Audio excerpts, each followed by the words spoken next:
Commissioner Ertley, Here. Commissioner Schreiber, Here. Commissioner Sloan Buchanan. Here. May I have a motion to approve the agenda? So moved. Greg, do we have a second? Second. Al? All in favor? Aye. Anyone opposed? All right, that motion carries. The next item is the SAO Exit Conference 2021-2022 special guest, Amanda Robinson, and she is the Assistant Audit Manager.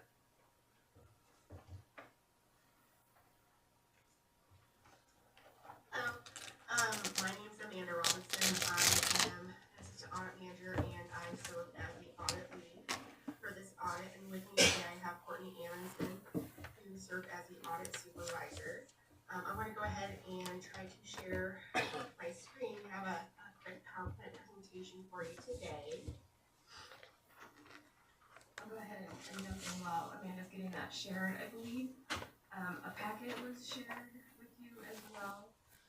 You don't need to have that packet in front of you. We will be referring to it, but all of the information that we're sharing today is included in that packet. That's just a summarization of everything that we'll be going through today. All right, so if everybody can, it looks like that's up on the screen now, so we'll go ahead and move forward. So the purpose of today's presentation is to share the results of your most recent exit. So whether you are new to the audit process or you have been through one in the past, understanding audit results is important to establishing and maintaining good governance. Audits help build trust in your organization by letting you know whether things are working or whether there might be some fine-tuning that we've identified. Audits can shine a light on areas that are important to your citizens as well as your own employees. And as an independent organization that conducts over 2,600 audits, state and local governments each year, our audits can be relied upon to provide transparent results directly to you and your citizens. And so our audit recommendations are being made to assist your government in continuing to improve the efficiency and effectiveness of its operations. And so our goal today is to make sure that you understand the results of your audit and that we answer any questions that you might have. So we'll go ahead and get started with that presentation. We do have time at the end for questions, but please feel free at any point to jump in if there's something that you'd like to discuss as we go along. So I'm going to go ahead and pass it back to you, Leah. Okay, going into the first audit we performed an accountability audit for the 21 and 22 fiscal year. The purpose of an accountability audit is to make sure the authority is complying with all policies, contracts, agreements, any state laws. It's really a catch-all for anything that's not financial or federal. And so in the blue box, we're happy to report the fire authority is receiving a clean opinion for the accountability audit. And we'll go over the areas in just a moment. Before I continue, I just want to check in. I see Courtney is frozen. Is everybody else able to hear me? Yes. Okay. Moving along, the first area we looked at, we do a risk-based approach. So we actually, in planning, go through the minutes and any activity that occurred during the period to find those areas that may be risky because we can't look at everything. And so the first area we looked at was accounts payable electronic fund transfers. And this actually came through as it was a phishing attempt on the email of the fire authority, and there was a direct deposit issue, and so we did review that. We also looked at tracking and monitoring of theft-sensitive assets, procurement of public works, and this really focused on the construction of the new training center, the procurement that was done when that project was beginning. We also looked at the compliance with the annexation interlocal agreement with the city of Arlington, bringing over that fire department, making sure all the assets and liabilities came over appropriately. And then in all of our audits, we look at open public meetings and financial condition, just because those are two good areas to make sure that there's compliance in open public meetings. And then if any entity is beginning to see a financial decline, we can usually pick up on that in our financial condition work. We're happy to report we don't have any concerns with the fire authority's financial condition. So we'll just move on. The first area, a little bit more detail, was the safeguarding of assets. And this was reported as a management letter in the prior audit. And just a reminder of reporting levels, we have three. The first one is findings, and these are items that are significant or material that we have to report in a finding, and those are included in our audit report. The next level is management letters, and these are items that don't warrant a finding, but they warrant the board's attention. So these are items that we feel are important enough to bring to the board's attention, but they're not finding worthy. And so these are not included in our report, but they are referenced. And so the authority did get one over safeguarding of assets a few years ago. And then our third level is X items, and we liken those to housekeeping items. So we did review what the fire authority has done since our last audit to address our recommendation, and we're finding that there's a lot of new processes put in place to make sure assets were safeguarded, including an inventory that was performed. And so we found everything looked pretty good. The only thing that popped out of it was there was a couple assets that we weren't able to find, and they were all iPads. So just wanted to pass that on, but no concerns in any of those areas. The next area in detail that we looked at was the compliance with the interlocal agreement. And like I mentioned before, just making sure with that new agreement with the city of Arlington that any assets, the services, everything was brought forward per the contract, and we reviewed the terms of the contract and found everything was in compliance and everything was brought over per the terms. So that's a very clean area. We did have one item that we are reporting as a management letter over those electronic payments, and this is pretty standard for these sort of instances in our office. And this is just bringing it to the board's attention that it's really important to have good controls over electronic fund payments. These could be direct deposits for payroll. These could also be direct payments using ACH or wire transfers to vendors. And we've seen instances around the state where vendor payments in particular, if they pass the entity's controls, the insurance companies usually are not, they're not usually able to cover the loss. And so it's really important to have good controls. In this instances, the authority was able to recoup that cost from their insurance provider, which was good. But in this instance, we would just recommend that the fire authority adopt a policy over EFT transactions. And this is actually a state requirement, and the required areas of that are included in the BARS manual. And then also just making sure that the practice for confirming changes is communicated to all staff. Since this incident, the fire authority has required all payroll changes to be made directly to Randy in person, and so that's exactly the type of control that we would like to see. Going into the next audit, we also performed a financial audit over the same 2-year period, 2021 and 2022. And the purpose of this audit is to see if the fire authority's financial statements are free of material misstatements and presented correctly. And we're issuing a clean, unmodified opinion on the BARS manual cash basis method of accounting, which is allowable in the state of Washington. We do have to issue an adverse opinion, just noting that the authority does account on the cash basis and not the U.S. full accrual method. This is just a technical issue that we have to include in our reports. And then it's also important to realize that our audits are conducted in accordance with government auditing standards. And this means making sure that the fire statement or the fire authority statements are free of material errors and presented correctly. But there's also adequate controls to make sure that those statements are free of material errors and presented with any changes in the future.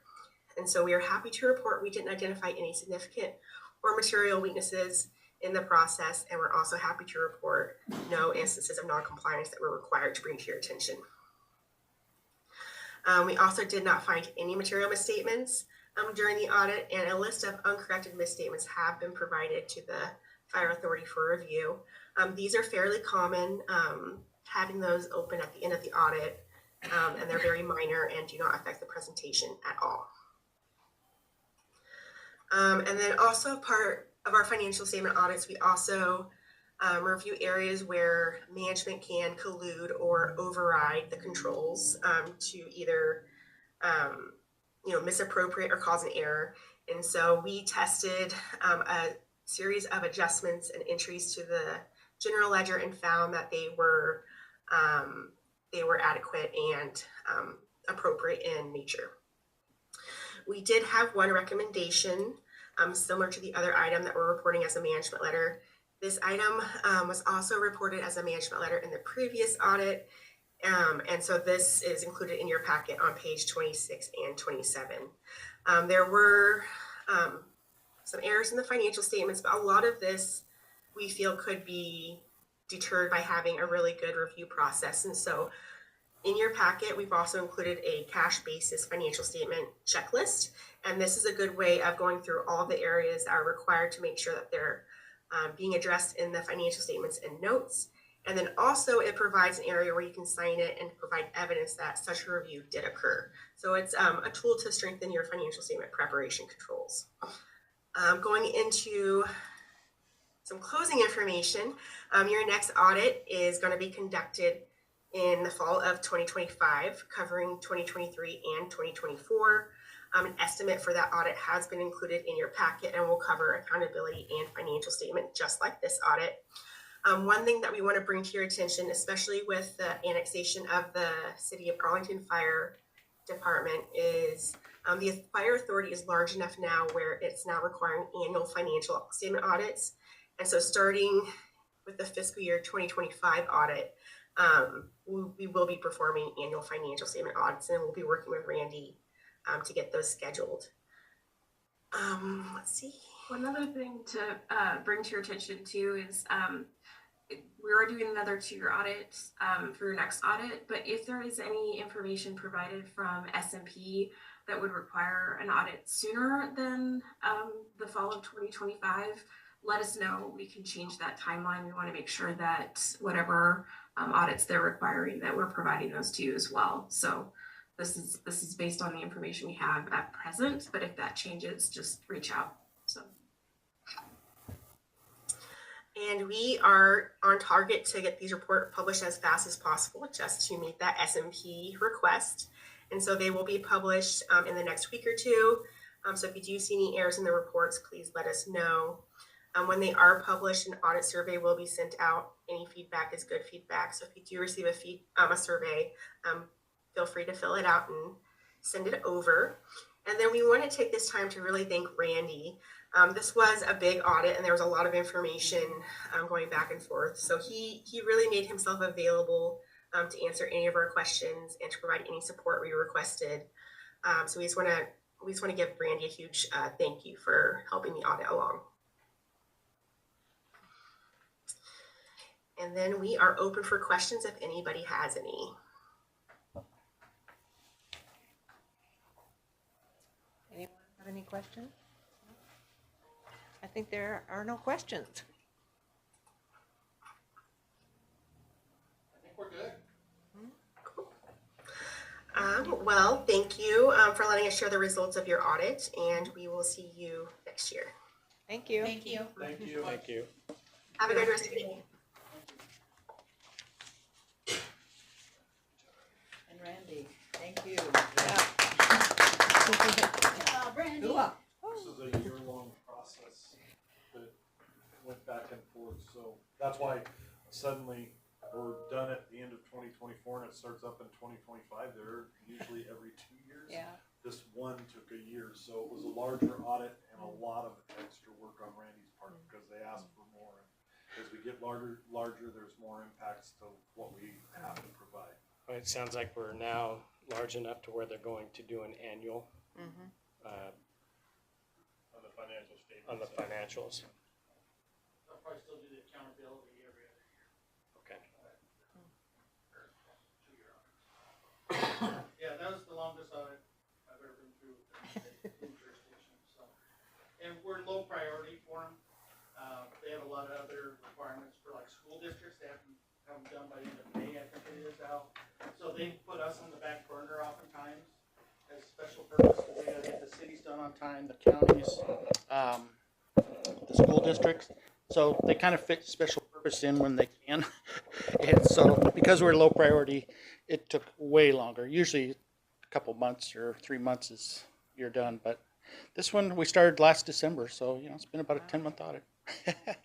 But the ladies were great to work with. We've worked with them in years gone by, and we see them at the county meetings and stuff. So we have a very good rapport and relationship with the auditor's office. So they're not the bad guys. They're here to help us. And you'll see there's a few things we can clean up, we can do better. I expect that. They wouldn't be doing their job if they didn't help us find some areas to improve on and implement new policies, those type of things. So I'll be bringing back at a future meeting just kind of an action plan for the items they've identified for the commission to know what we're going to do to address them. So that concludes our audit portion of the meeting. So Thank do I turn you. it back to you? The next item is our budget workshop with presentation by Randy. Okay.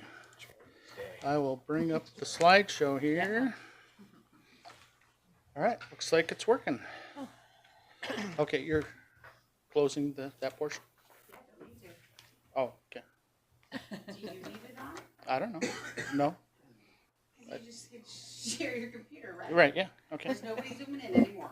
Oh, okay, there's no more Elvis zoom ins. left the building. Ah, gotcha. No more zooms. I thought we still, okay. Perfect, okay. We're all here. All right, welcome to 2025 Budget Workshop.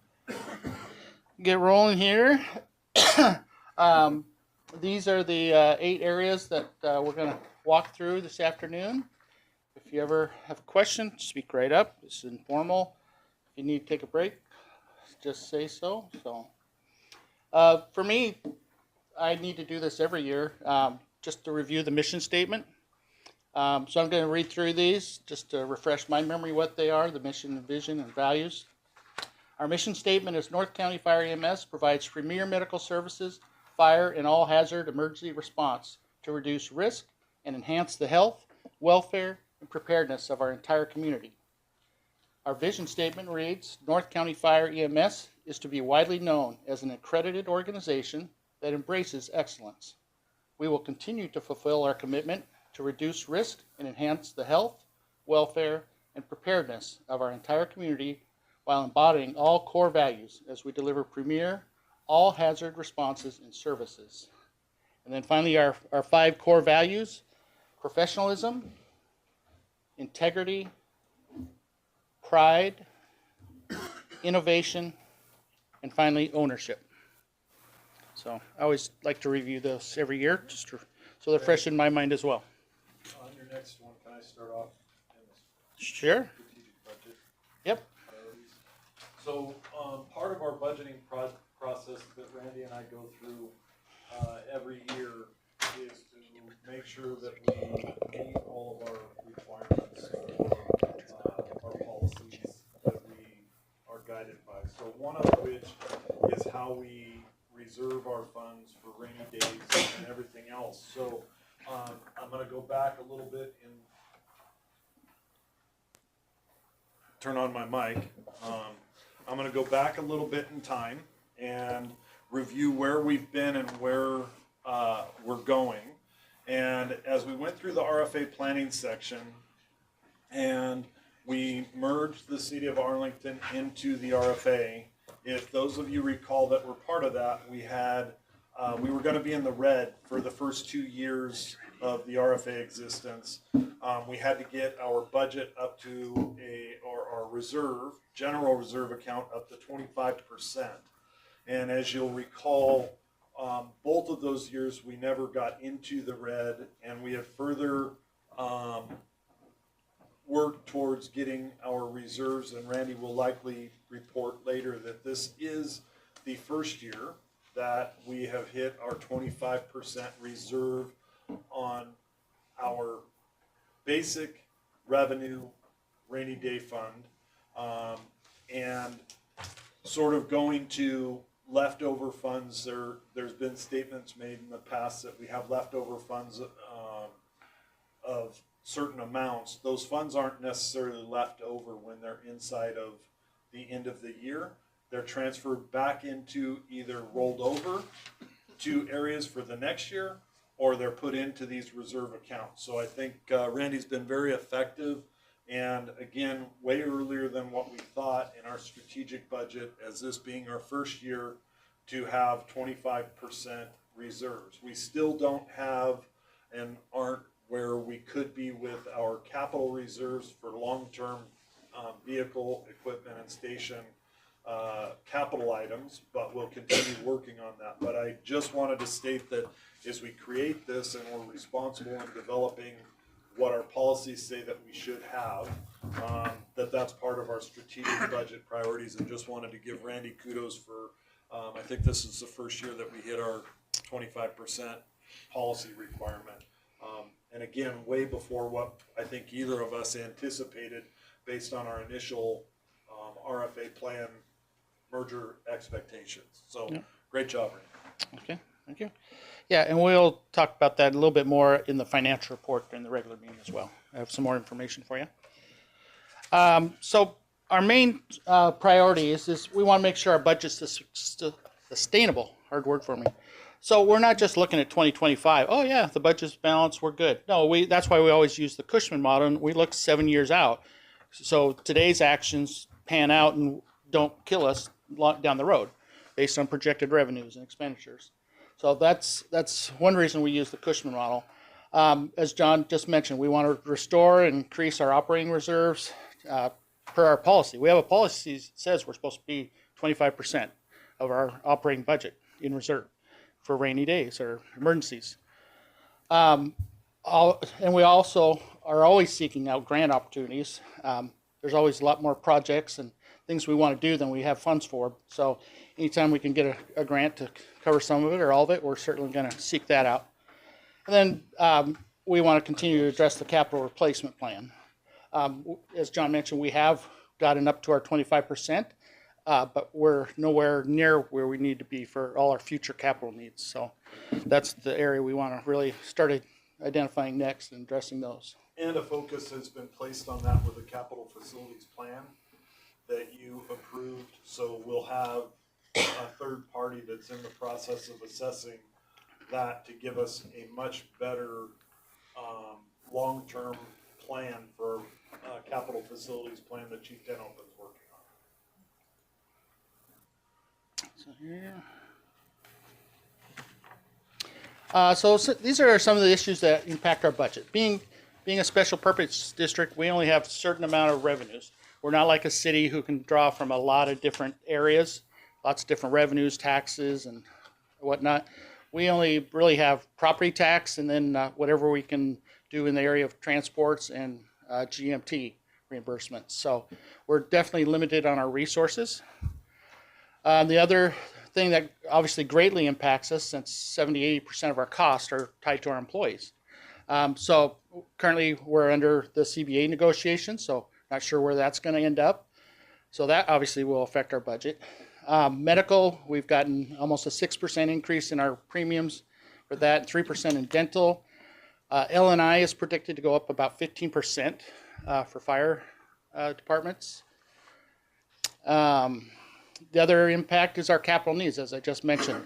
How do we fund those? And it's always been our policy, especially since GMT came around, that we're going to try to fund as much as we can out of the general fund and leave the reserve and let that try to build up and become healthy and address situations down the road.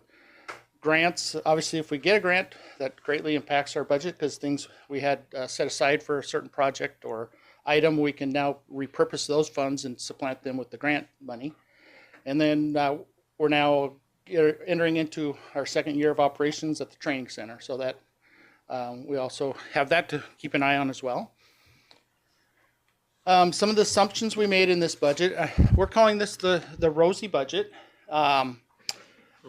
So for our revenue, we're going to collect the maximum increases we can, which is 6% and 1% for EMS, 6% property tax, 1% EMS levy. So that's the maximum the state allows us to raise it every year from the previous year. This budget assumes that we're going to pass our 6-year levy lid lift for 26. It also assumes we'll have in another 6 years another EMS levy lid lift back to 50 cents. So that's very rosy. today's times. We'll see. We're batting 100% since Chief Cermak and I have been here, and we want to continue that. We certainly are planning on that. As I say there, we're on year 6 of our 6-year lid lift coming up in 25. And then just in 24, we did pass that EMS levy and bumped it back up to 50 cents. This next year, it looks like it'll drop down to about 46 cents for 25. Transport revenues, those have stayed steady. Not huge growth, but they've definitely stayed steady and kind of stabilized since COVID years. GMT, that's a big impact for us. It's been fairly stable. In last year or two, we had some predictions from our billing company that it was going to go away or decrease, or it's not a very pretty picture for GMT, but in all the discussions we've had more recently, it looks like we're pretty good, at least for the next year or two. So, and once again, we always plan on using those for one-time purchases. We don't want to budget 3 positions from GMT and then the feds cut the program and now we're left hanging with 3 employees. We got to figure out how to pay for them and keep them. So Randy, we, could yes. I ask a question? Yeah, of course. When you stated that it's based on the levy passing, Mhm. what do you factor in? Like, what if it doesn't? I mean, Yeah. how bad mean, would that be? Yeah, we can play with the model a little bit today. I don't have slides for all the outcomes, but yeah, depending on where CBA ends up, depending on where the levy lid lifts and stuff turn out, this budget could be vastly different even by January or December when it's time to pass it. In 2 months, we may know more. We may not know more till next summer when we do go to vote. So this is today's place in time. You know, this is the budget if everything went good today. The rosy budget. Yeah, we still have some assessments and our insurance. We haven't got our insurance quote for next year. So we have a lot of assumptions in here, what we think the costs are going to be. But if I get updates between now and when we have to pass the budget in December, we'll update those and change the model and the budget accordingly. But as we go through this process, after we get through this, Randy can pull up the model, and we've actually modeled and sat through and said, this is what happens if it fails this year. And we have the plan with Liz Loomis that says, if we fail this year, we go after a 1 year, and if we fail the 1 year, this is what it all looks like. Okay. So that you're very well aware, and that's why it's important to have the rainy day fund, is that if it doesn't pass, we've got to figure out and pivot. And we've gone through, as part of our budget development process with key staff members, we've sat and said, okay, if the rosy budget doesn't pass, where are we going to tighten the belt in even operational costs? But I'll just be very frank that the majority of our costs are within personnel costs. So when we're talking about an overall, and you've dealt with city budgets forever, the majority of your costs is in personnel costs. So cutting is not as simple as just, you know what, we're going to cut back on a little bit of the purchases. So that's where we have to keep in mind. Thank you. Yeah. And then, so those were the kind of the 3 revenue assumptions we're making. And then as far as expenditures, we do have 1 3/4 additional FTEs in next year's budget, and then 1 temp position. And we'll look at those a little closer as we work through this. And then the model just has status quo going forward after that. We don't show, adding people here in the current model. We're going to continue to try to fund, all the capital we can out of the general fund and try to let the capital reserve build up for bigger things down the road.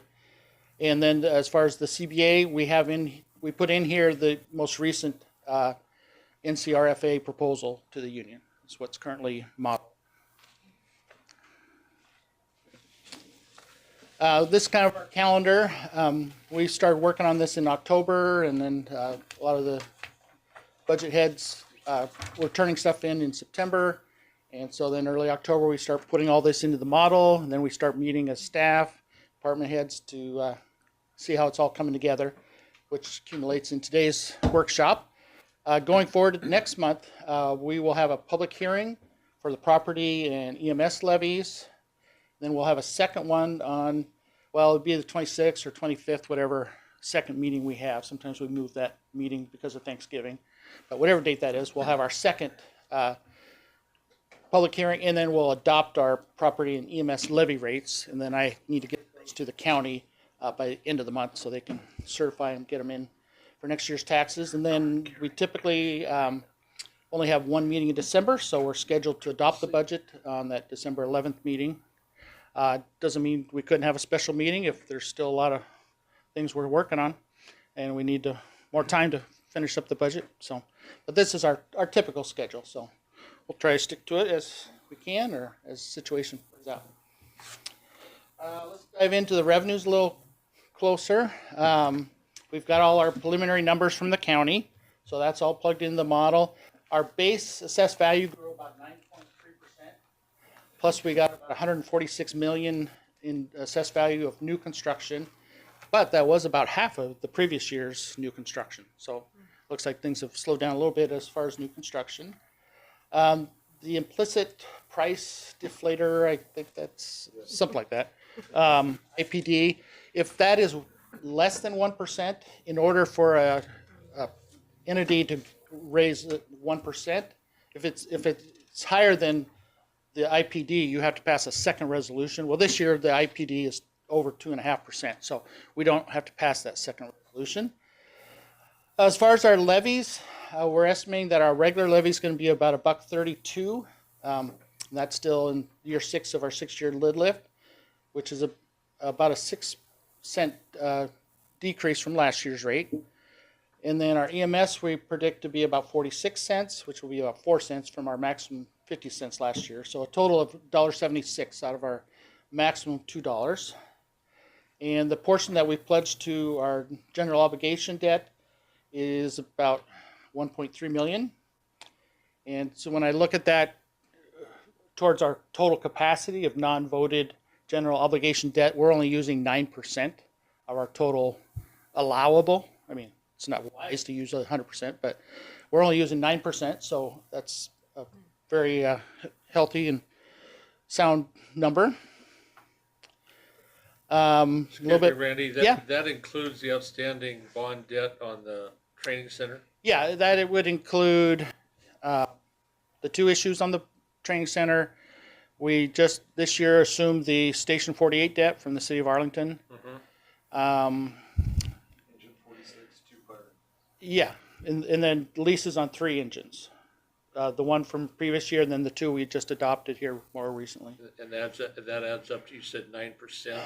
Yeah, 1.3 million, which is 9% of our total capacity of non-voted. All right, that's good to know. I think it's like 174 million. Yeah, well, we'll try to stay away from that. Yeah, no, this is plenty. Yeah, I'm good with this number right now. Let's see here. How do we? Traditionally, Randy and I have been very and continue to be very conservative on GEMT expectations and also in new construction. And the way that I sort of approach new construction is as we build more buildings, it puts more pressure on the fire district, the RFA. And so those pieces, when you asked the other night if we had funding for an additional position for EMS, we have new construction and we do have impacts. We are funding 1.75 or asking for funding for 1.75 FTE in a part-time or a temporary position in this budget. It's well under the new construction and the impacts, and we're trying to divert some of the impacts of a growing community and a new RFA. Yep. And we think we're doing it responsibly through the new construction funds that are coming in. Thank you. So here's just a little more detailed breakdown on the property tax. We're going to get about 15 million just in the regular assessed value levies, which is about a 7.4% increase. That new construction, I said we're going to get about $200,000 from that 147 million additional levy. We get a little bit for refunds, so we're anticipating just general property tax next year will be about 15.3 million. On the flip side, the EMS will be getting about 5.4 million in regular assessments from just the existing assessed value, which is about 127,000 over last year, or almost 2%. Then we're getting another 73,000 in EMS for that new construction, and no annexation, a little bit of refund. So we get close to 5.5 million for the EMS levy. If you look at the rates, that's what's currently in the model. What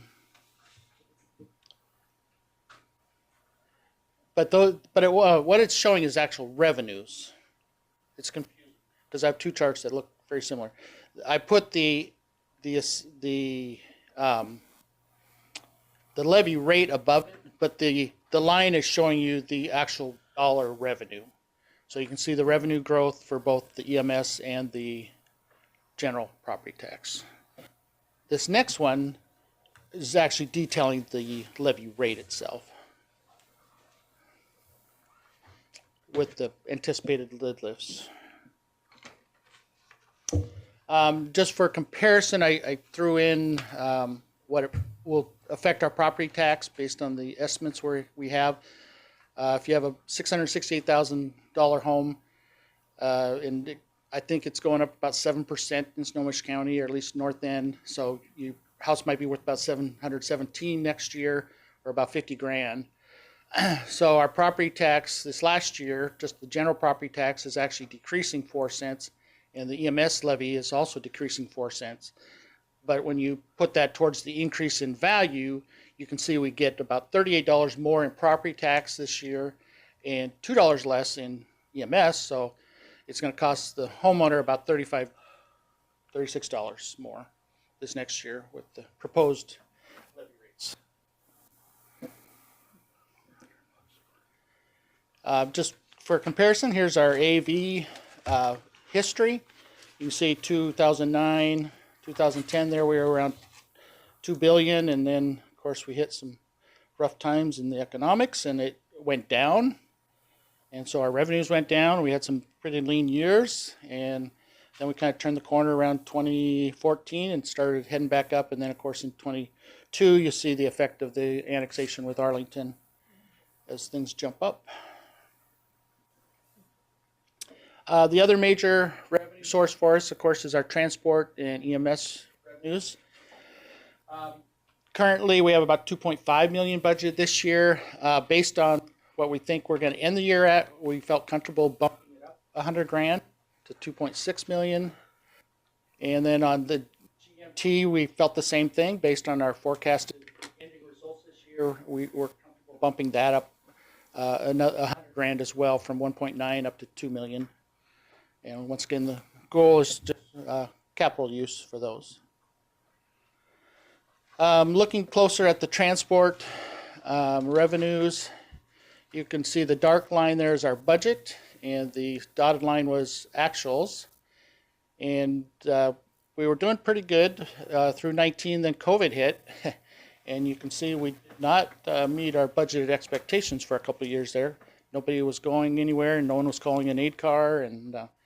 But we since recovered in 23 and 24. You can see we're anticipated to exceed what we budgeted. We might end the year about almost 2.8 this year in transport. So that's comfortable bumping it up the budget to 2.6. The other side of the coin, GMT. This one we were much more conservative with as far as our budgeting versus actuals. So we were able to still stay below the actual line. So we did well with that. We're actually probably going to be, well, who knows? We haven't got our true up yet. Usually we get that April, May, sometimes June. And for this year, we don't have a true up yet. So we're not really sure what the green end of the year number is going to be yet. So hopefully that should be coming in any day. So we'll see how that turns out for us. But once again, that's why we're comfortable bumping the budget from 1.9 to 2 million. Overall, our revenues, you can see we've really done a pretty good job of forecasting and budgeting. Our budget and actuals almost always match each other very closely. So, since we don't have a ton of different revenues, it makes it a little easier to forecast. So we've done pretty well on keeping those two lines close together. Just a little more detail where we get our revenues. This is summary. We break it down in 5 categories: property taxes, other taxes, grants, reimbursements, fees and charges, and then other miscellaneous. And so for 25, we're forecasting 26 million in revenues. And then we have a little more detail on those here in a second. But you can see those 5 categories, 6 categories, the slight increase year over year from 24 to 25. Excuse me. If you're looking at a pie type chart, you can see property taxes represent 2/3 of all the funds that come in to support operations. Our fees and charges, which is transports, ILAs, some of those type of things, come in at 16%. And then our beginning fund balance, which we spoke about a few minutes ago with John, it's not really a surplus. It goes into our reserves and is available to help budget the following year. So that makes up another 16%. Then everything else is pretty 1% small compared to everything else.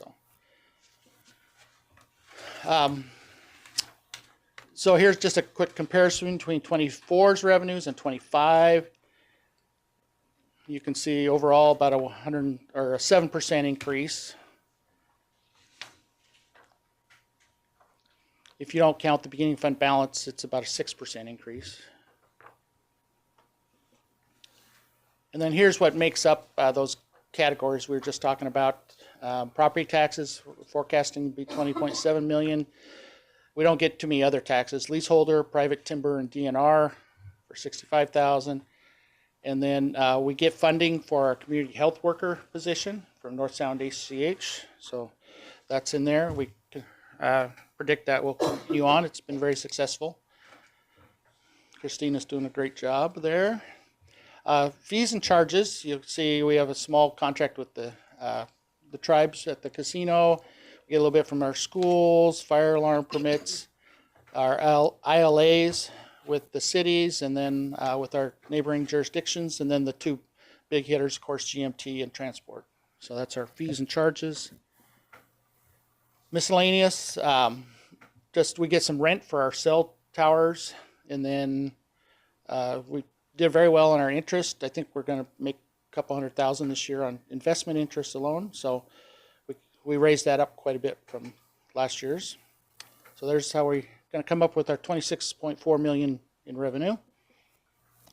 So now we're going to flip over to the other side and look at expenditures. I'm sorry, Randy, if you Yep. could back up for just a second, one more back.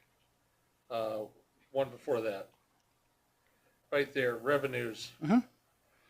I'll pick one, not randomly. Contract for ILA number 21. That 290,000.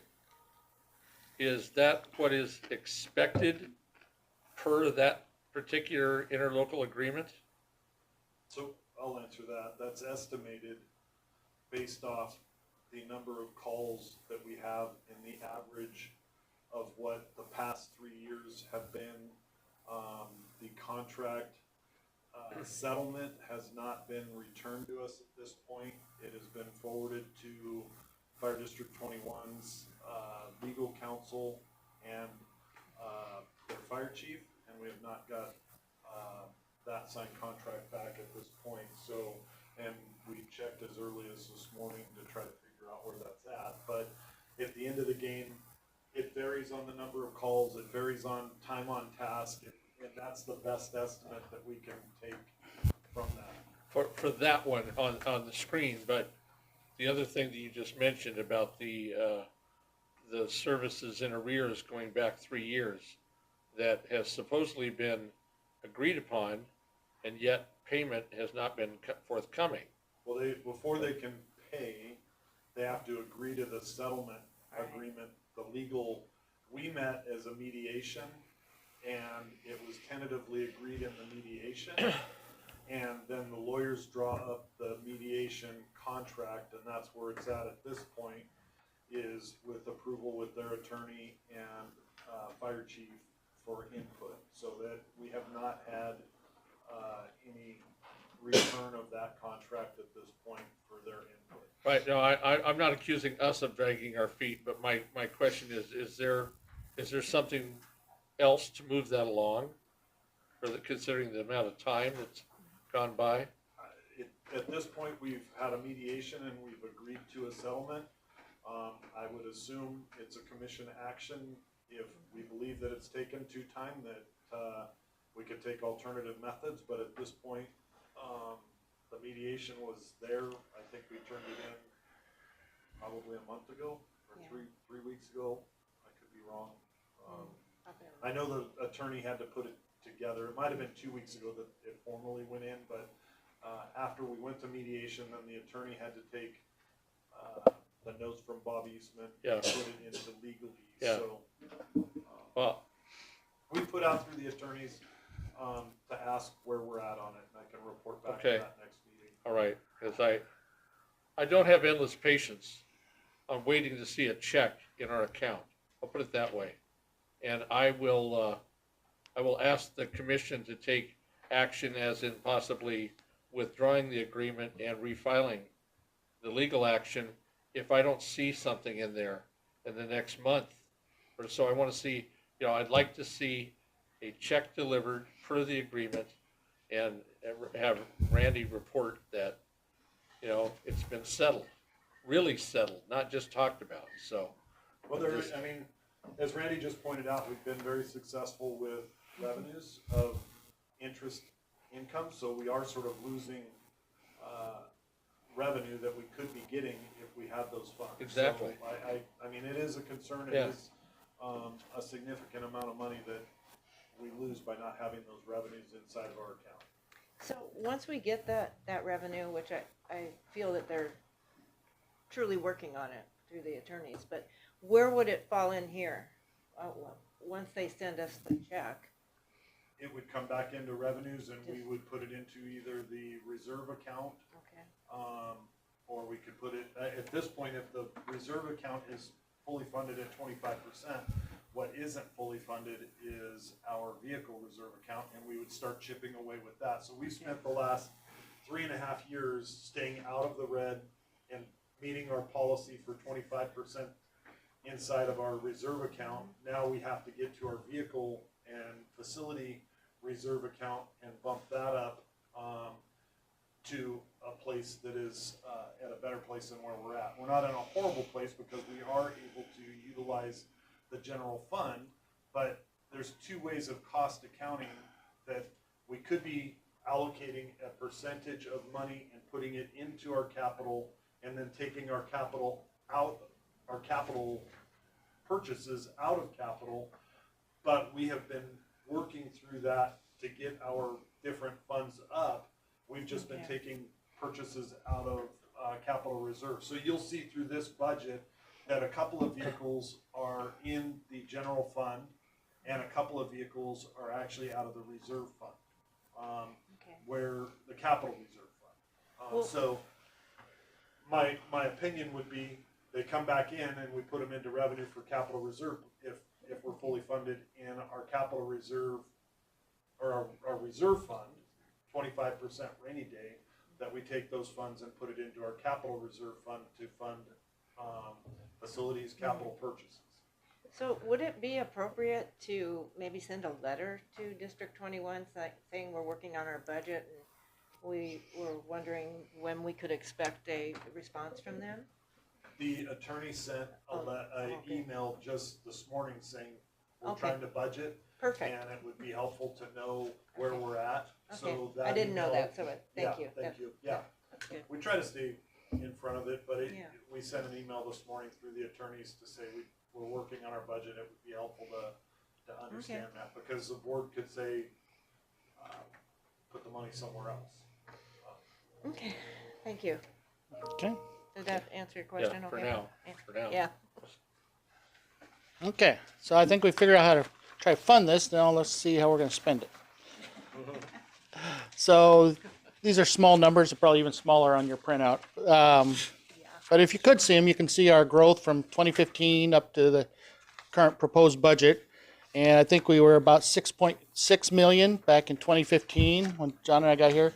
Now it looks like we're about 29.3. So almost a 5-fold increase from 11 years. So that's pretty substantial growth. First way we like to look at the budget is by our budget divisions. So you can see there, same thing we look at in our financial report every month. You can see every department's got some increases. Overall, we're projecting 12% overall growth for the budget. If you want to look at it in a pie chart, you can see EMS is our biggest expense. It represents 35% of the budget, fire suppression 34%, so fairly equal. Then the next largest expense is our capital projects, followed by admin, and then some of our other departments. Equally as important though, right, Steve? Like prevention. They have a smaller number, but they're just as important. And I'll just illustrate that there's statements have been made that we fund EMS less than we do fire. And at this point, you can see that in the 2025, it's 35%, and it was like the same this year in this 2024 budget. So you can see they're very similar in budgets. And then if you just want to look at the year-over-year growth by the bar graph, that's depicted here.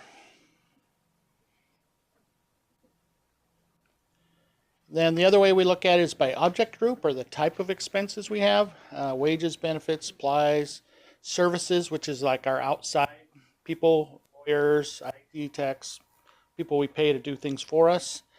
And then transfers out, and capital and debt expenditures. So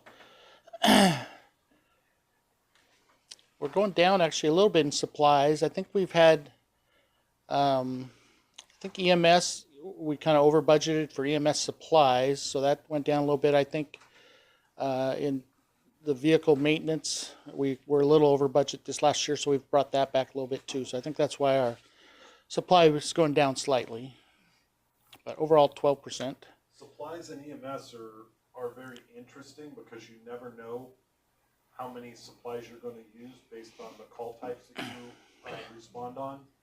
But what we need to recognize is the transportation reimbursement takes into account recovering the cost of those supplies. So even if we're over budget in EMS supplies, that's okay because that means they should be recovered inside of the EMS recovery process.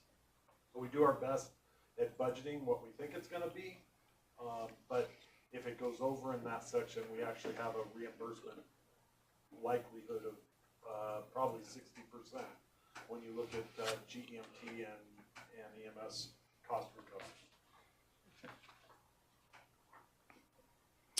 And then once again, our favorite pie chart. You can see there wages are over half our budget, and then the associated benefits. So you're at 73%. So basically 3/4 of our budget go to our personnel. And then the services I mentioned, legal and consultants and IT, those people, followed by transfers out. Those transfers out, those are contributions every year we make to the capital reserve, general fund reserve, the leave buyout reserve. So those are what we're talking about with transfers out. Our debt services, those type of things as well. Randy? Yeah. I need for you to go back to a previous pie chart.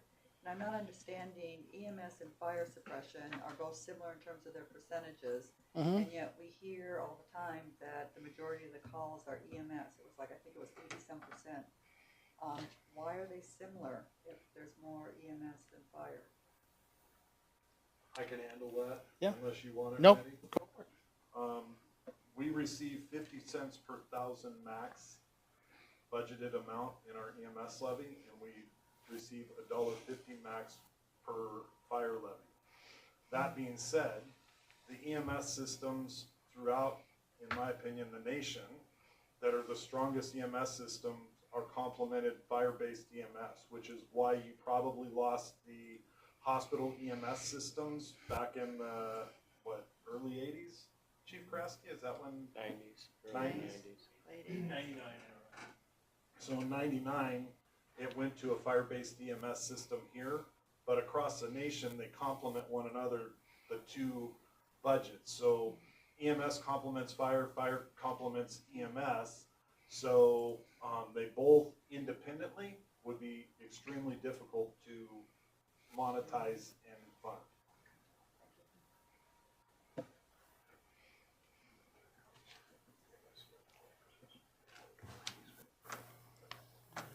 Okay, now we'll just take a quick look at each department so you know kind of what comes out of each area. So for admin, we're looking at about a 19% increase. A lot of that is in the services area. We've got a lot of special projects and people we're bringing in to help us with some long needed things we need to get checked off and get caught up on. So we're going to be bringing in some assistance from outside. Of course, wages, benefits go up every year. So that's the majority of the increases for admin. We currently take 10 positions out of the admin budget.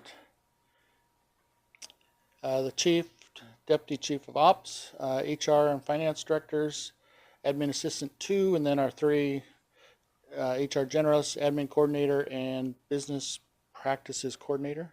Is that right? Oh, no, processes, business processes coordinator, yes.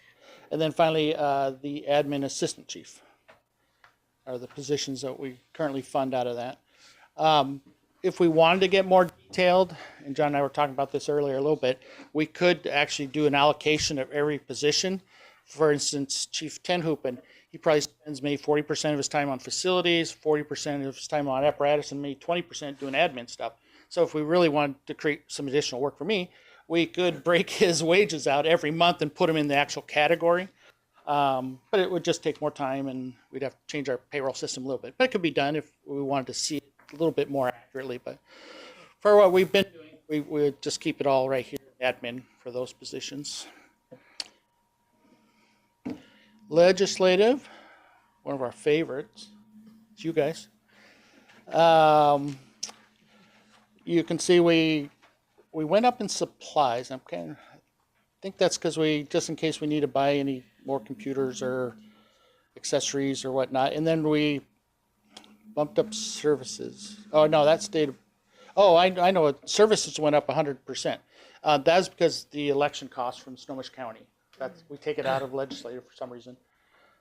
So I predict if we're on the ballot ourselves or just with 1 or 2 other jurisdictions, it gets really expensive. So I think we put in $50,000 for that. So hopefully some other people will be on the same ballot and won't be quite as expensive. But that's why the large increase for legislative. And we did bump up the travel budget too, Marilyn and I, so because we have a good active board. So obviously the 7 board members are what we take out of that budget.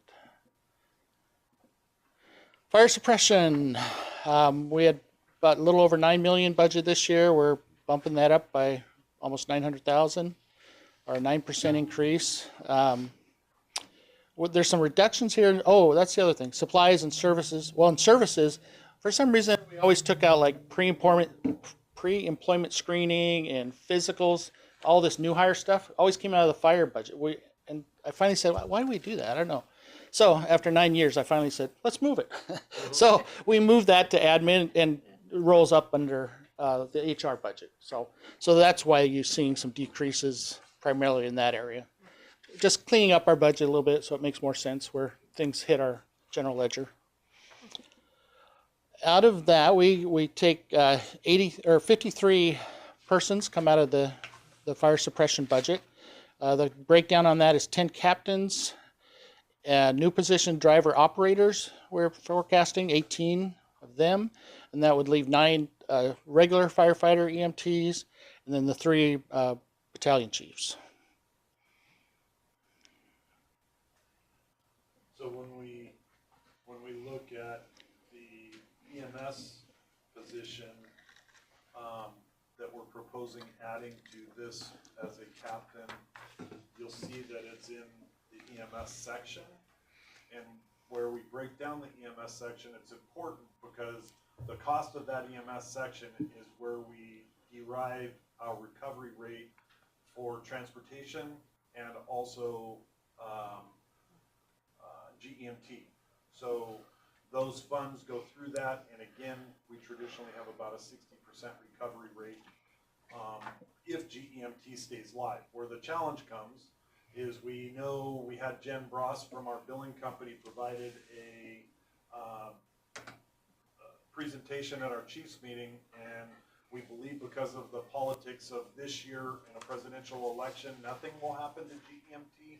However, the year after that, they're expecting something may happen, and that's where Randy's talking about when we shock the system, we look at their worst case scenario they believe would be a 15% reduction in GEMT. My history in the California Fire Service is GEMT slowly got picked away. So we try to, again, be responsible and say that that GEMT funding should go towards capital purchases. But no matter what happens, we have to be ready to pivot in the event that were to go away. Next, fire prevention. So we've got Steve's budget there. Not a whole lot of change, mostly just salary and benefit increases. He's doing a lot with a little. Good job, Steve. So we are just taking the one assistant chief position out of this area of the budget.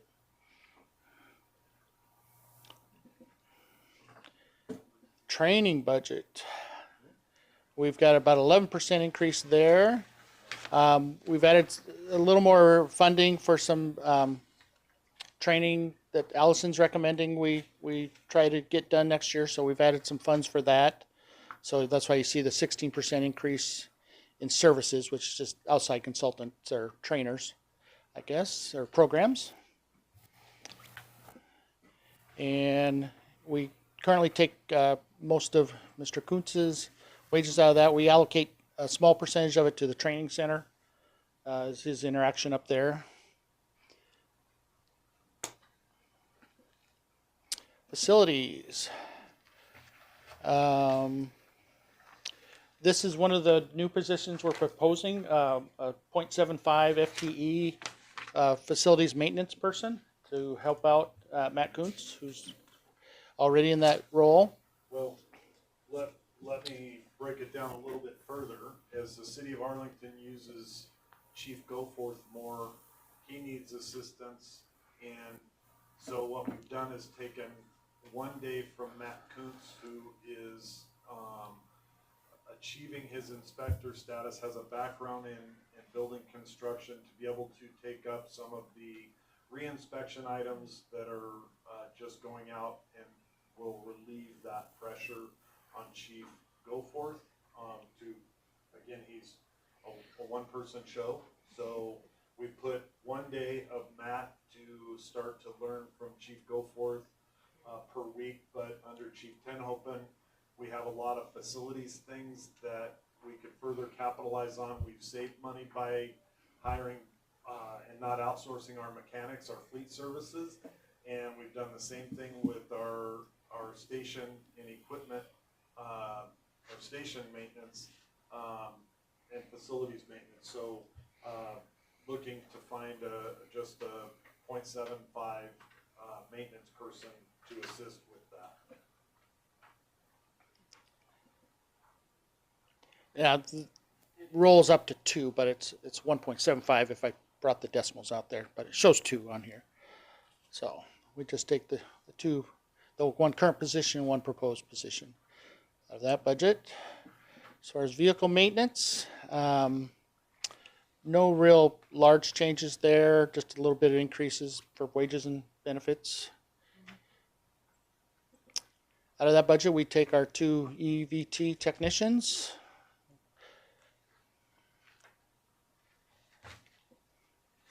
EMS. So EMS, we're about 9 million this year, and we're proposing about 10.4 million next year. And this is where we've got the new position, captain paramedic for MSO is in here. So looking at the head count, that head count seems really large at 70. Well, that's because we run all the part-timers through there as well, because their primary purpose is driving the 8 cars. So we used to split it 50-50, and we started looking at it, and really very little of their job requires fire suppression duties. So felt more appropriate to put it in the EMS. So this budget for EMS represents 9 captain paramedics, the 1 assistant chief, 23 paramedics, Matt Hickman at the CRP paramedic position, and we currently have 34 part-timers, and then the 1 proposed MSO captain on day shift, and then we have Christina, our 1 community health worker, all come out of this budget.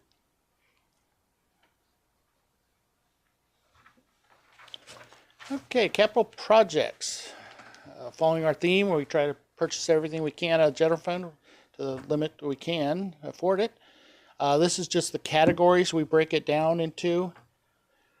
Station improvements, office equipment, station furniture, computer hardware and software, radios, bunker gear, fire suppression equipment, staff vehicles, facilities, EVT expenses, apparatus, and EMS equipment. So all that combined, you see we were 1.93 this year, and we're almost identical to that next year. We're proposing 1.95. Our debt service is going up a little bit with the 2 new engine. So yes, go ahead.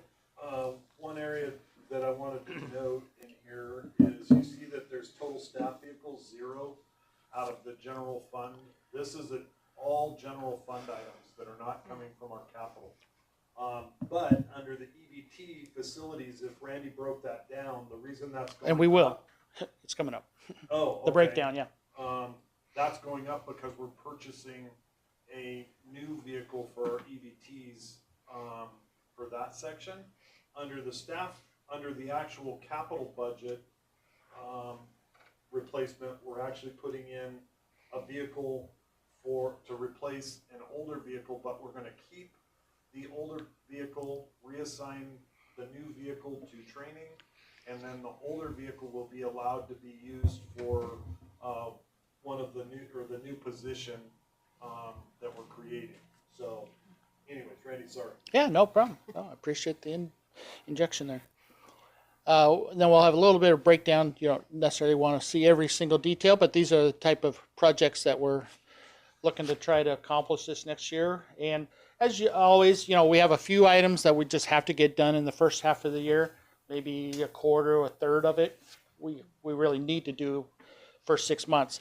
But typically most of these projects, we wait till we do our mid-year financial review, make sure the revenues are where we thought they'd be, make sure we haven't had any huge unexpected expenditures.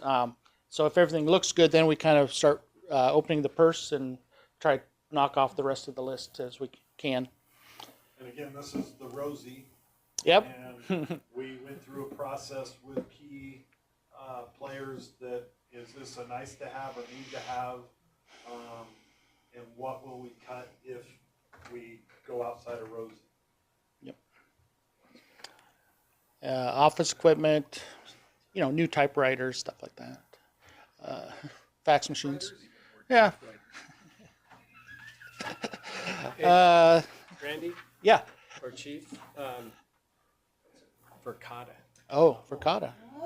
Doug can explain it. That's a great question. So station security, a while back, we had an individual come into this fire station downstairs yielding a knife. And at that point, we put in,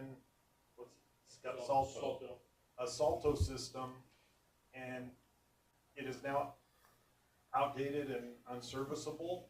So we have to switch over to Verkada, and it wasn't fully implemented, so what we've done is said that we're going to one a year, correct? One station per year. One station per year.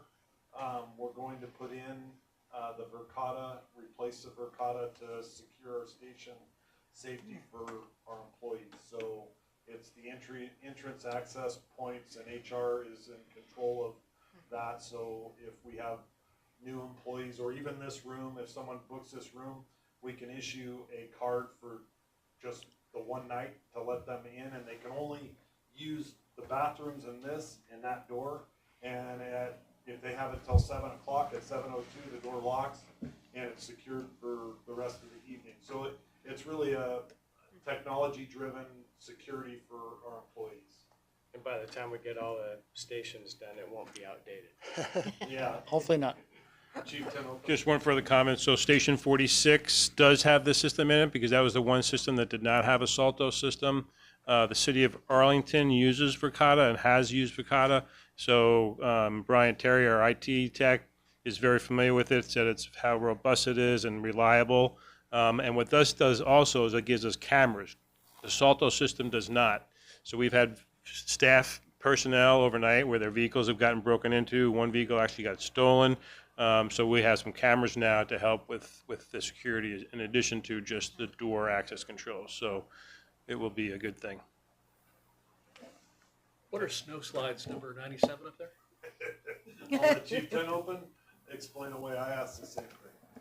So if you're familiar with, especially a metal roof building that in the wintertime when the snow load comes down and then it starts turning into ice and then it starts to melt, that it will slide, it can slide off, and there have been nationwide people that have been killed by ice falling off of a roof. So these are metal, like almost like a L-shaped type of metal that's mounted across the length of the roof, mostly under where people would access the building or vehicles would come out. So this is to prevent that from either a big sheet of ice falling on someone walking underneath the roof or an apparatus, piece of apparatus. Got it. Relatively inexpensive to install. It wasn't a slide for lunchtime breaks or something. Playground equipment. Yeah. Oh, whoops, that was the, oh yeah, and so then computer hardware, obviously as we get more and more technically advanced, those costs go up every year. This year we tackled a whole bunch of the server and networking costs, so those are, don't think we have those next year, but we're always replacing computers. Usually about 3 years is what we get out of most of our PCs and laptops. So, and then we use the county's laptop program as well to keep up to date on replacement computers. Randy? Yep. Could I go back? Yeah. The station signage, is that reader boards or is that? Chief Tenhopen can. Road signs like North County Regional Fire Station 90. So some of the states, like Station 46 doesn't have, there's nothing on that building that says anything about North County. Station 96, it's fallen over, we propped it up with some PVC pipe. And I think the one by your place at Station 90 is the same sign, and just those 4x4s are rotting. So it's just replacing them with more permanent signage. Part of our strategic plan that we need to focus on branding, and that's an element that Chief Grasky saw that would increase our brand. Okay. Has there been any talk on reader boards, like at Station 90? Used to have a reader board that you go out and put the letters on, but is there, I think that's a great communication to the community. So It's sad. We've looked into electronic to do it more professionally. Those reader boards, yellow, and to me don't exude professionalism. But I think each of the stations still have reader boards that are drug out on occasion for those methods. But especially in the city, we can't put an electronic board in here. And if we did, we would have to go through a whole code approval thing that would be very difficult potentially to get done. So the signage, if we did it right, would be really, really expensive. I mean, it, you know, Yeah, the frontage improvements to put a sign in, so that road that we had to widen on 300, we would likely have to do at all of our county fire stations. I haven't seen the one at Station 90 for a while. So I We don't can know. check on that. Yeah. They're still on site, we put them around the side of the building, in the back of the building, so you can put them out or something.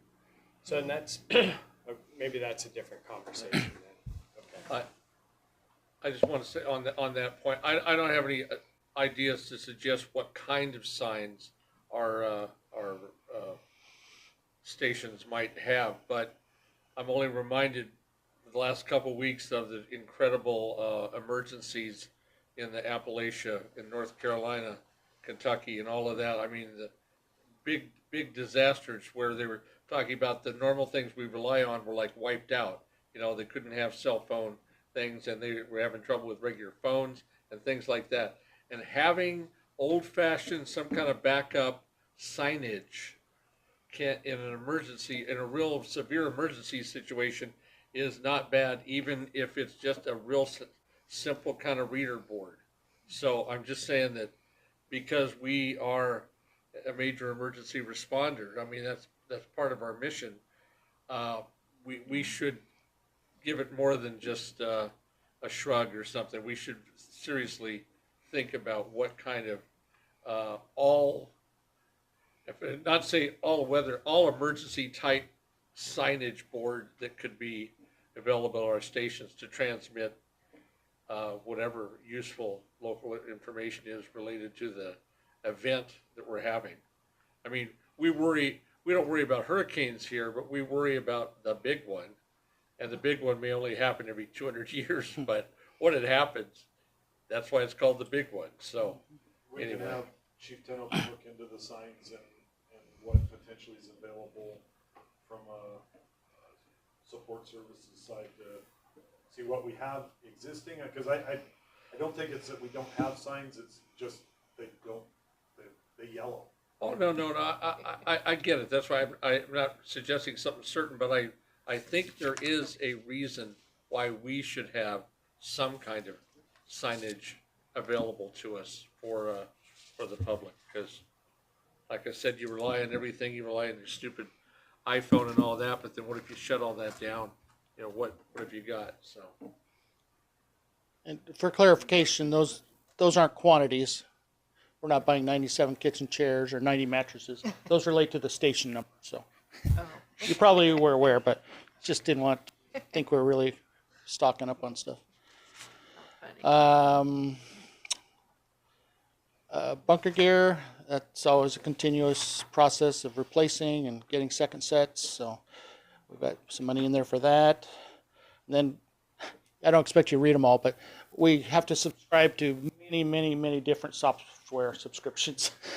There's a list of 40 of them right there. So, and they all have varying degrees of expense. Some are pretty cheap and some are really expensive, but they're all necessary to do our jobs. So, one of the more major ones in there, I don't know if Allison wanted to address that, the new potential HRIS system. Obviously, it's a big ticket item, so. Sure. So we've done some preliminary exploring of what it will cost to put in what's called a human resources information system. It is a system that would work in conjunction with what we currently have for our finance side, and it would.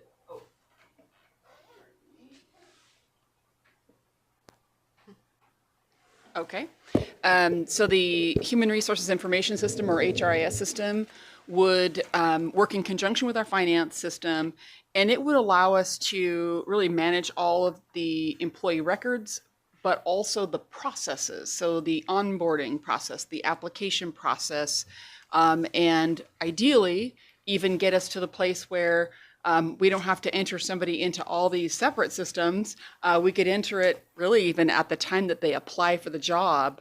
That data could flow all the way through to their training, requirements and signing up and so forth. So it is quite labor intensive the way that we have it now. Primarily, we have what I call a manual database, which it really is.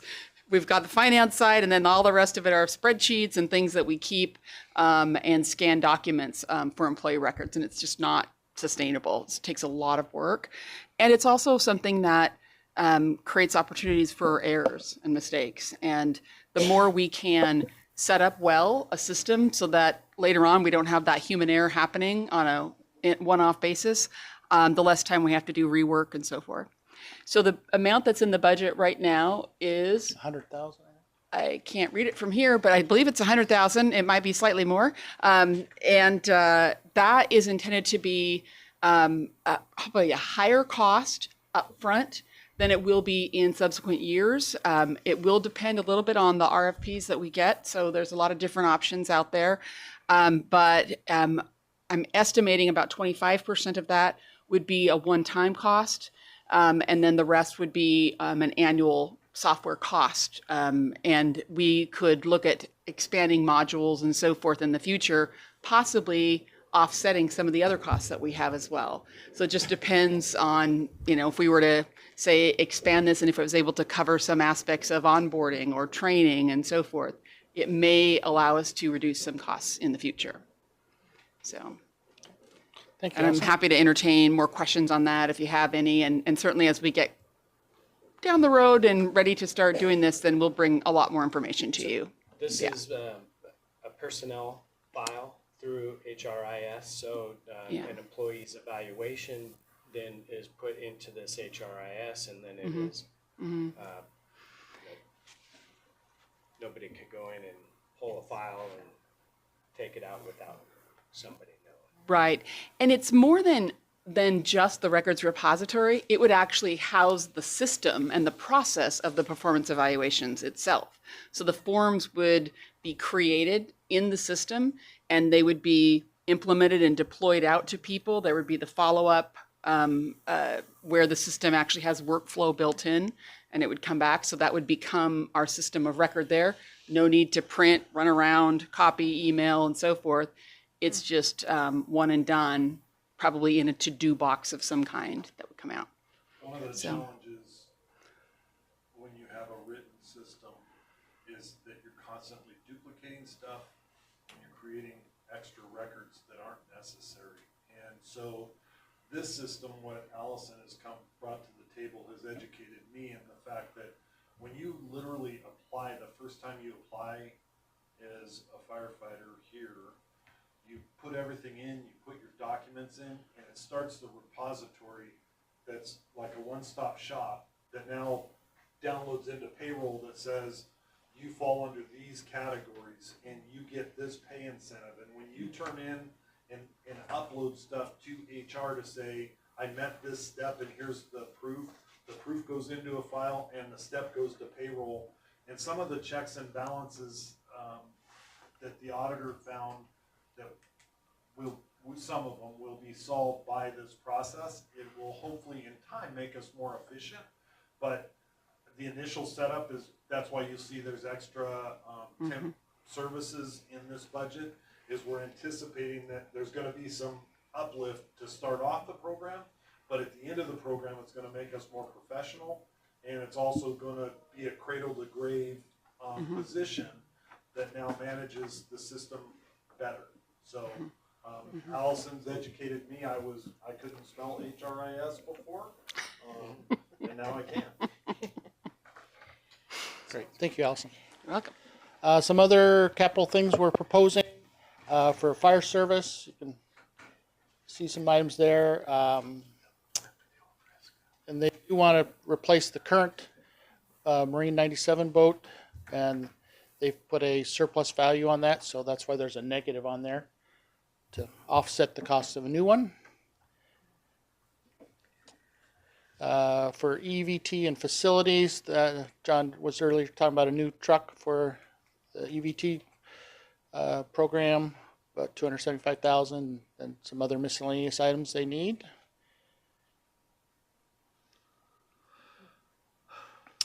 We are proposing to take out purchase a new aid car next year. We're kind of on that continuing plan. Every other year we try to buy a new one, and then in the off years, we try to do a remount.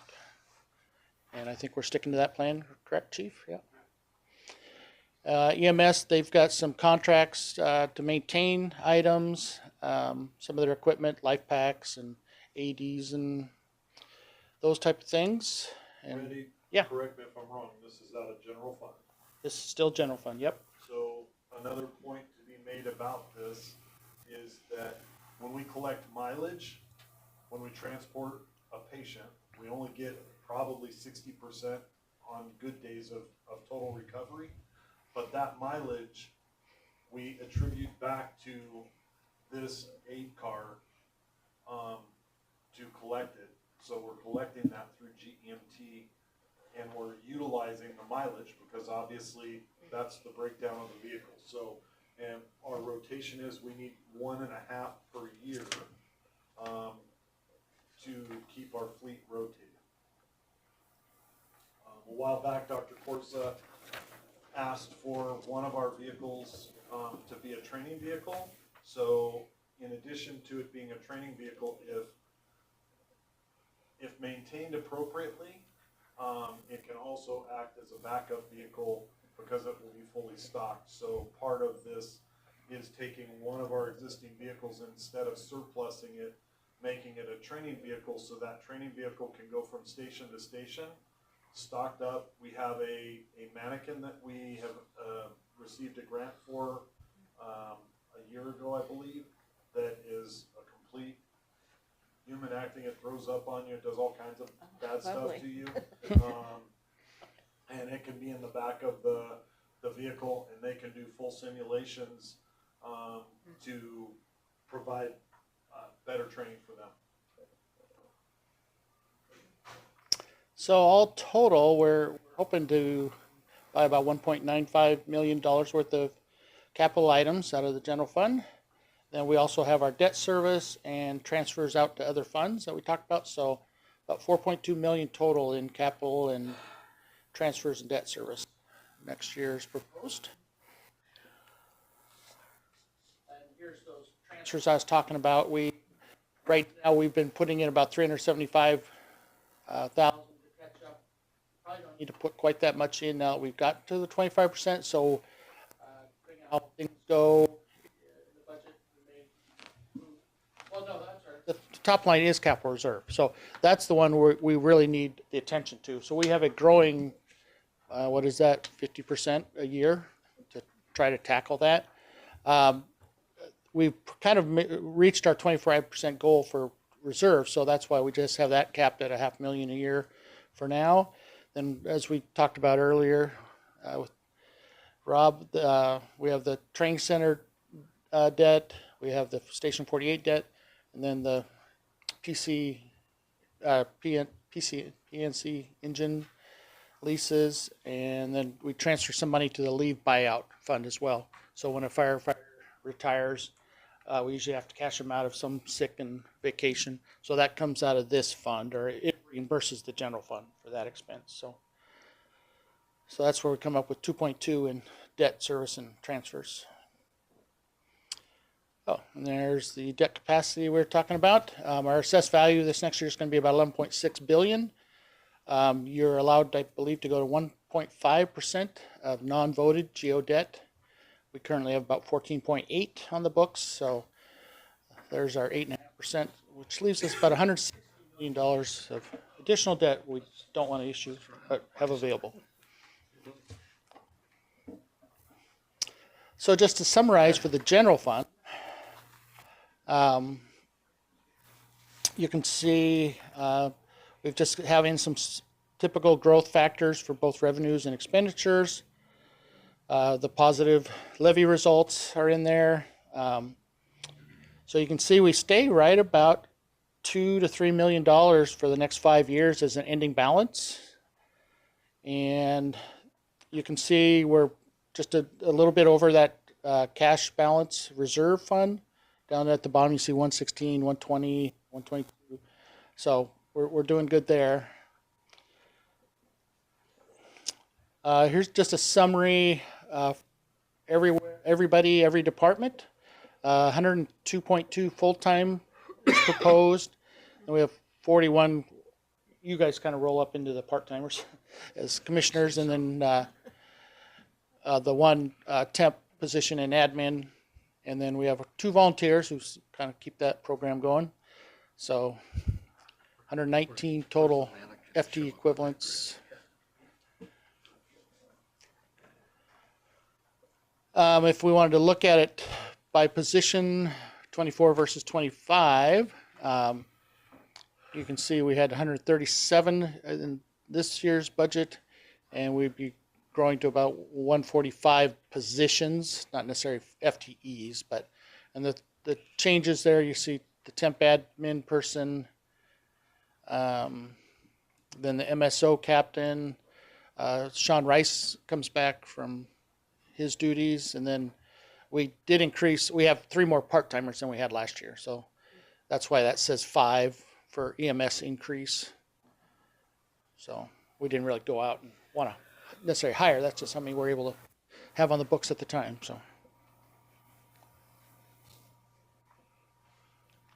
So what's it look like long term? Well, there's our current picture in our rosy budget. We're staying right around $2 million each year as an ending balance.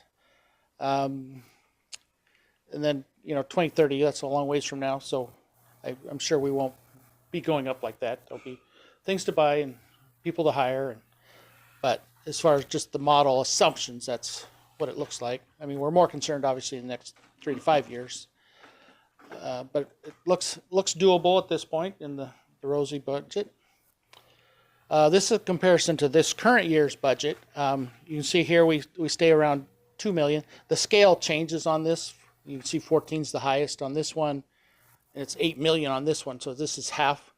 But we stay around the $3 million mark, so we're actually lowering it a little bit in this new budget, down to about $2 million ending balance each year, versus this year we had a $3 million. There's our budget summary, revenues versus expenditures, and you can see every year pretty much we budget for more expenses than we have revenue. And so this is where the beginning fund balance comes into play.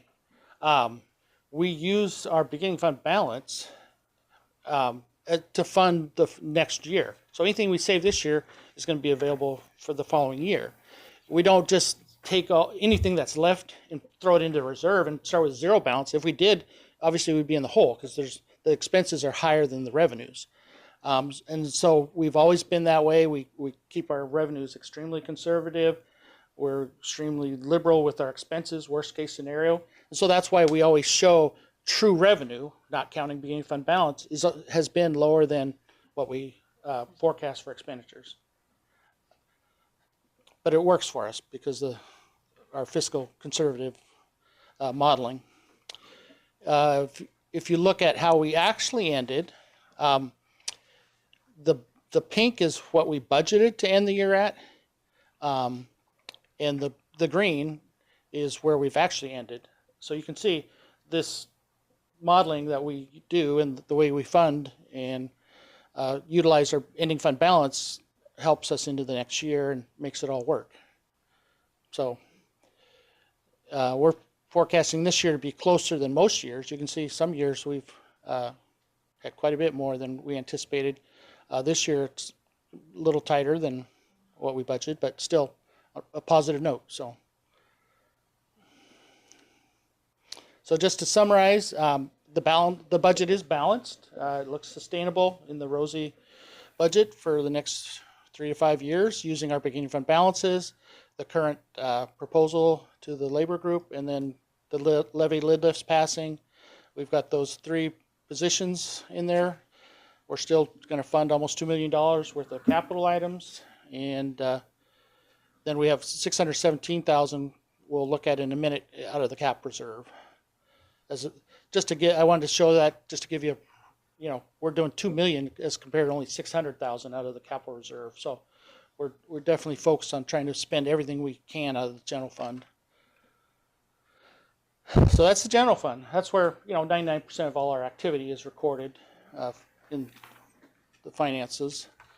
We do have some other funds that we look at. The cash reserve fund I'm projecting it will be about 5.7 starting 2025, and with interest and not dipping into it and continuing to contribute to it, it will continue to grow. But as our budget grows, your 25% gets bigger. So we do have to keep funding it and keep adding to it to stay at the 25%. We can't just cap it.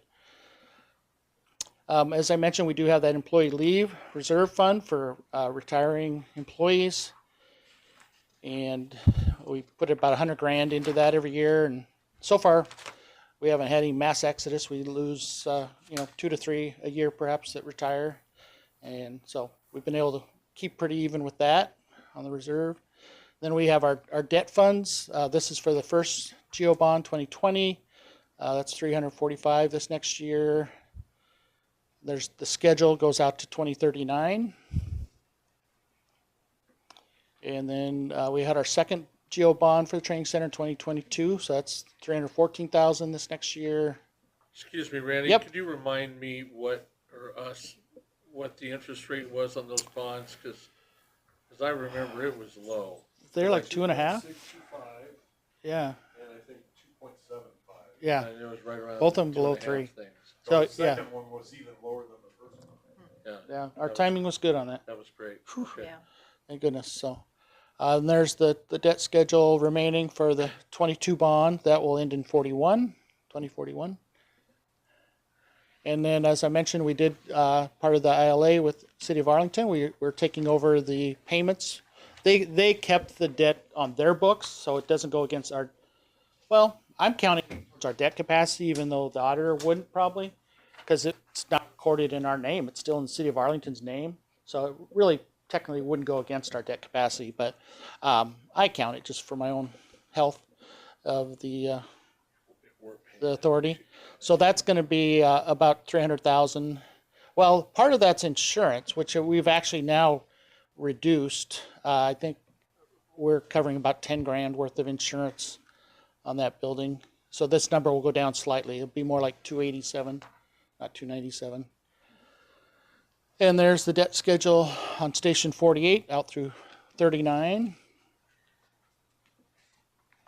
And then this is the capital reserve fund I was speaking of.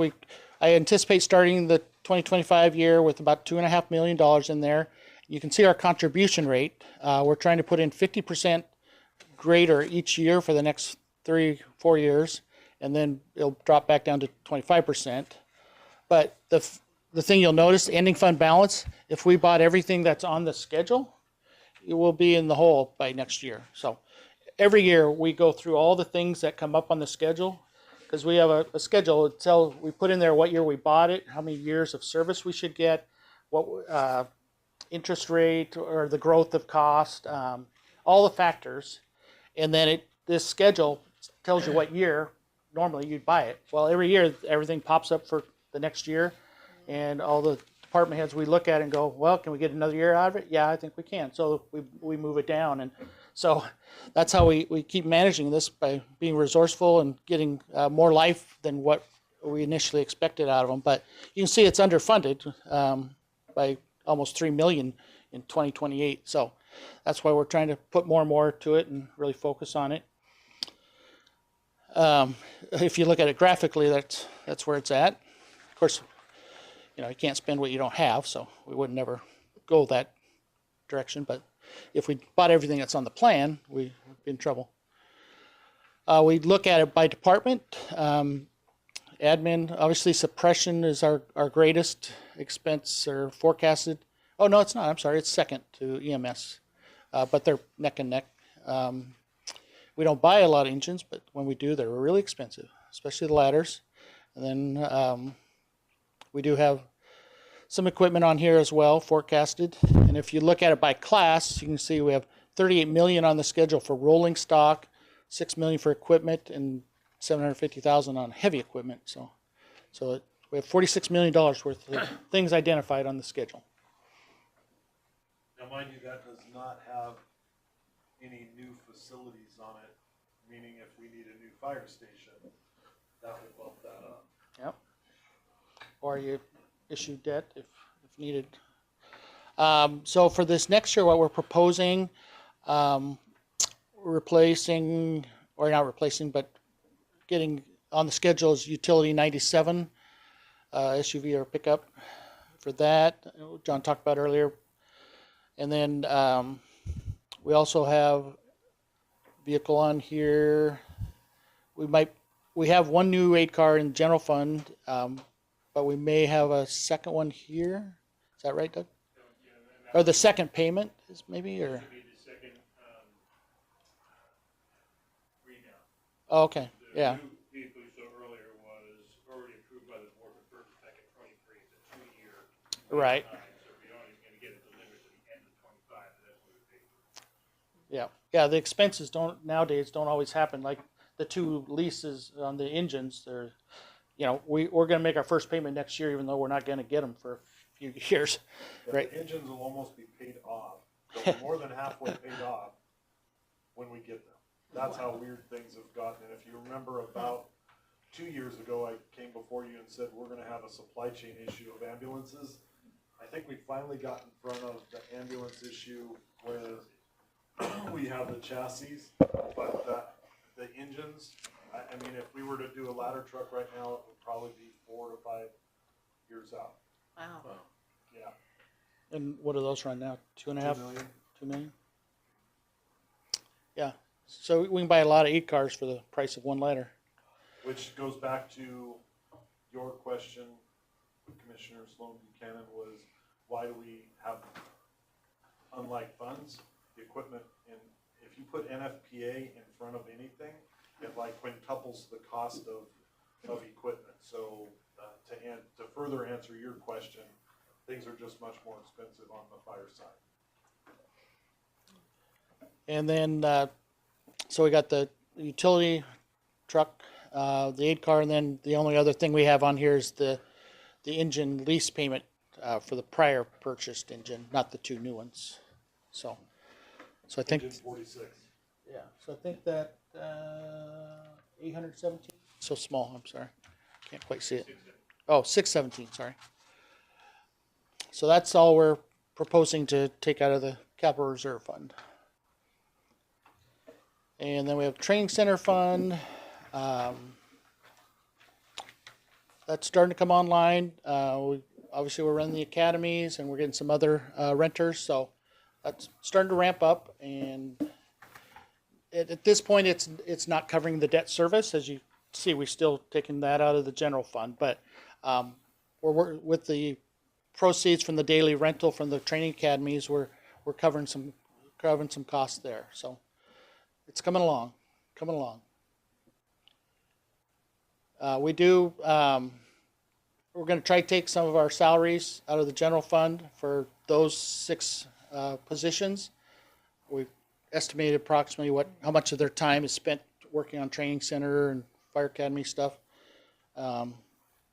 So try to take that out of the training center as well.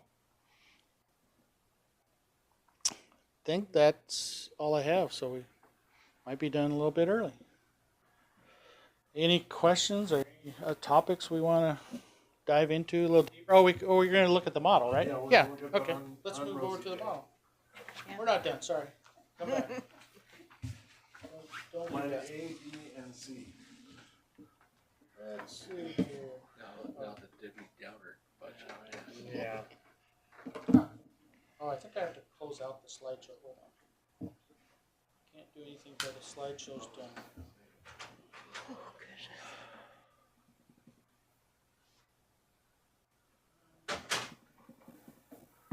Oh, there it is. All right, our famous Cushman model.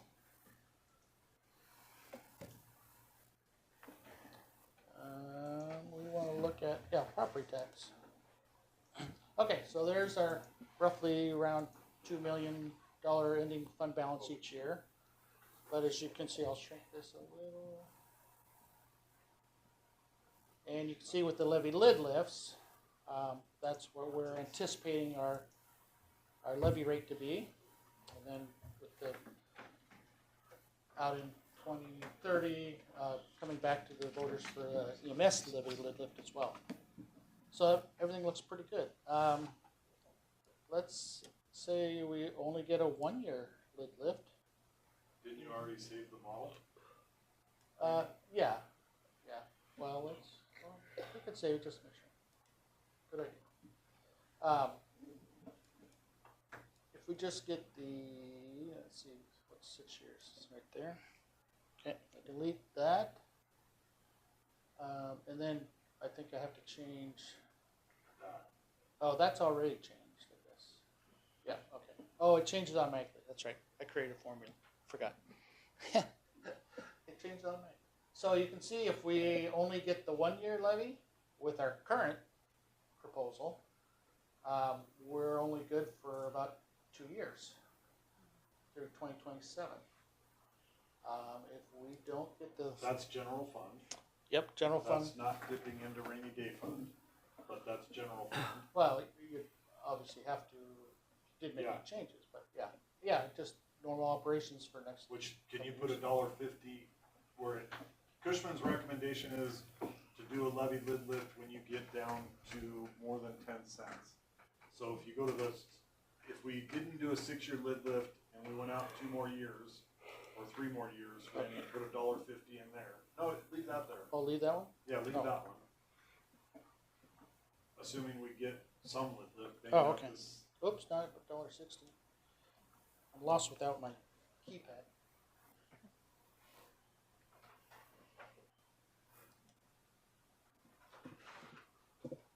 Okay, and then put another one out here, 29. Yeah. Oops, I didn't have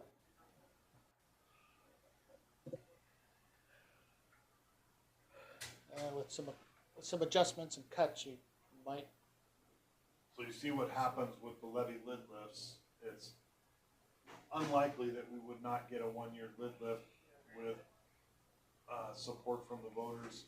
The 6 year lid lift is always more difficult, but the benefit to the 6 year lid lift is that the changes happen regularly and we don't have the election costs that it costs in all the advertising or not the educating that it takes to do each of these levies. So in my opinion, the 6 year lid lift is a much more palatable process for saving money for the overall RFA, but that doesn't mean the voters will buy off on that. But you can see that if you did another levy lid lift every 3 years, that again, we have something more modeled to weather the storm.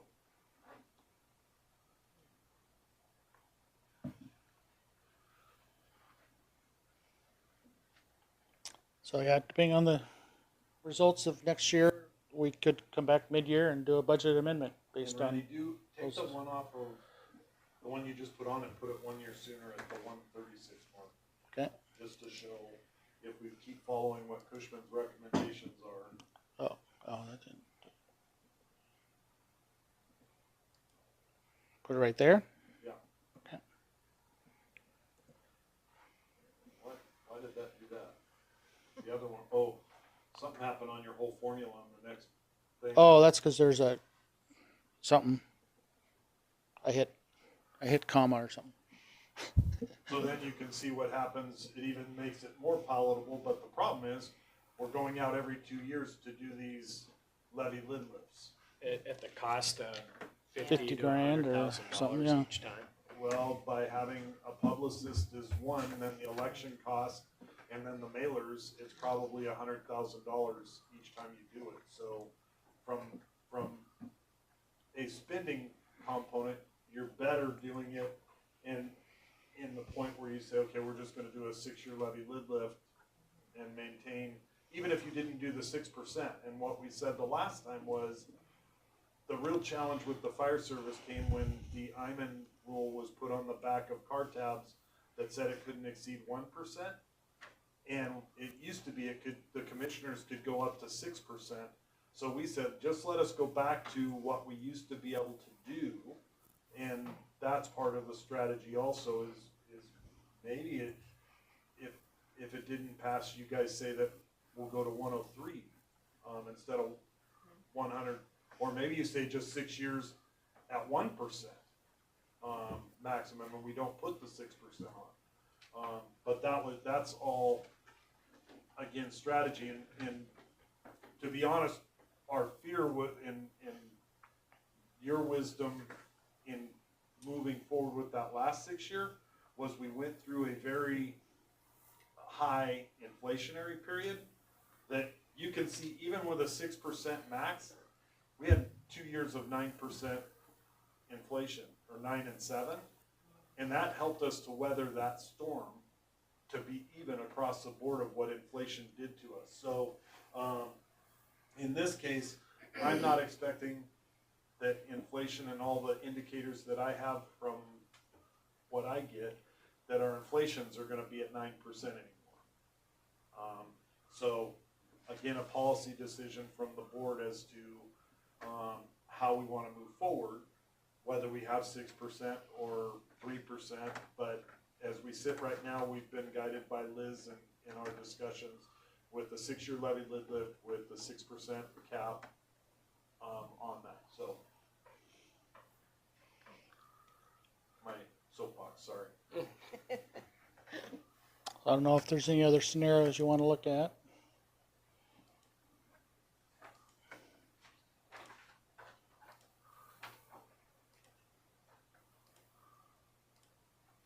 It's a very helpful model. Oh, yeah. Just another kudo to Randy. Bill Cushman has only released the codes to 2 people that I'm aware of, and one is Surfer and one is Randy. To allow us the ability, we're under copyright, we can't release it to anyone else, but he's allowed Randy to be able to develop this. That's why Randy said, oh, I developed a automatic thing. Well, he has access to things that only a couple people been allowed. So I call him Bill Jr. Yeah, it's nice to have the flexibility, because usually when he does his consulting and provides them with the model, he only unlocks the boxes that you can check, like the green box. Normally he'd unlock that, so we could change that, but we couldn't change any formulas, any formatting, nothing else. But due to all our work with Bill and the trust factor, he said, okay, I trust you guys. Great. Yeah, so. Thank you, Randy. Yeah, thank you. No, thank you. And as I said, this is the optimum rosy budget, and things may change in the next month or two, or might change for 6 months. So we'll see. But we'll just roll with the punches and adapt. Okay. Do I have a motion to adjourn? So moved. Second. All in favor? Aye. Anyone opposed? Motion carried.